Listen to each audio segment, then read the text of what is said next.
നമസ്കാരം. സഹികെട്ട ഒരു IAS ഉദ്യോഗസ്ഥൻ സംഘികളുടെ അണ്ണാക്കിലിട്ട് തന്നെ ഒരു അമിട്ട് പൊട്ടിച്ചിരിക്കുകയാണ്. എടപ്പാളോട്ടം നമ്മൾ കണ്ടിട്ടുണ്ട്. എന്തായാലും ഇപ്പോൾ കേരളത്തിൽ മൊത്തത്തിൽ നെട്ടോട്ടം നടക്കുകയാണ്. സോഷ്യൽ മീഡിയയിലാണ് ഈ ഓട്ടം ഇപ്പോൾ നടക്കുന്നത്. സമൂഹ മാധ്യമങ്ങളിൽ ഒന്ന് കയറി പരിശോധിച്ചാൽ, അല്ലെങ്കിൽ ദിലീപ് കെ കൈനിക്കര എന്ന് പറയുന്ന ഒരു IAS ഉദ്യോഗസ്ഥന്റെ FB പേജിൽ ഒന്ന് കയറി നോക്കിയാൽ ഈ നെട്ടോട്ടം നമുക്കൊക്കെ കാണാൻ കഴിയും.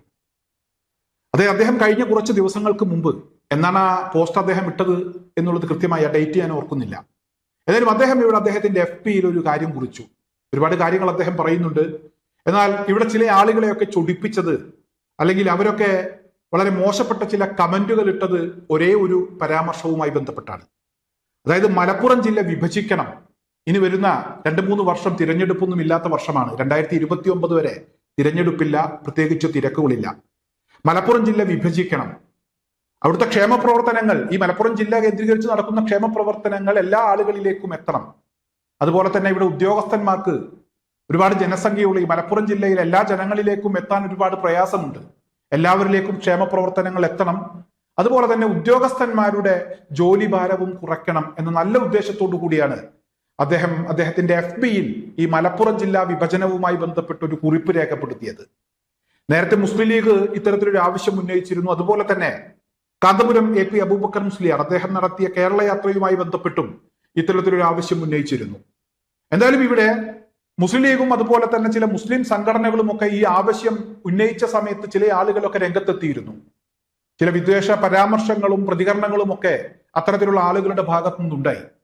ഇവിടെ ദിലീപ് കെ കൈനിക്കര എന്ന് പറയുന്ന IAS ഉദ്യോഗസ്ഥൻ അദ്ദേഹത്തിന്റെ FB പേജിൽ ഇത്തരത്തിലൊരു ആവശ്യം ഉന്നയിച്ചപ്പോൾ, മറ്റു ചില ആവശ്യങ്ങൾക്കൊപ്പം ഈ ഒരു ആവശ്യം കൂടെ അദ്ദേഹം ഉന്നയിച്ചപ്പോഴും ഇവിടെ സംഘപരിവാരങ്ങൾക്ക് ഇരിക്കപ്പുറത്തി കിട്ടിയില്ല. അവർ വീണ്ടും ഈ ഒരു പോസ്റ്റിനടിയിൽ കയറി വന്നുകൊണ്ട് ചില വിദ്വേഷ പരാമർശങ്ങൾ നടത്തി.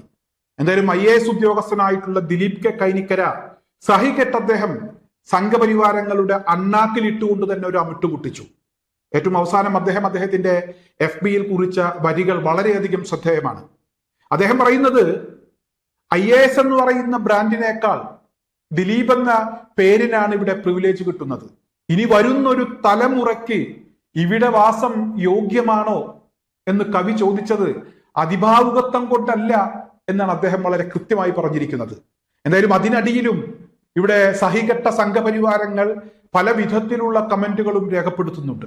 എന്തായാലും ദിലീപ് കെ കൈനിക്കര എന്ന് പറയുന്ന ആ IAS ഉദ്യോഗസ്ഥന്റെ FB പേജിൽ ഒന്ന് കയറി നോക്കിയാൽ അദ്ദേഹം ഉന്നയിച്ച ആവശ്യവും ആ ആവശ്യത്തിനടിയിൽ സംഘപരിവാരങ്ങളുടെ പ്രതികരണവും നമുക്ക് നേരിട്ട് കണ്ട് മനസ്സിലാക്കാൻ കഴിയും.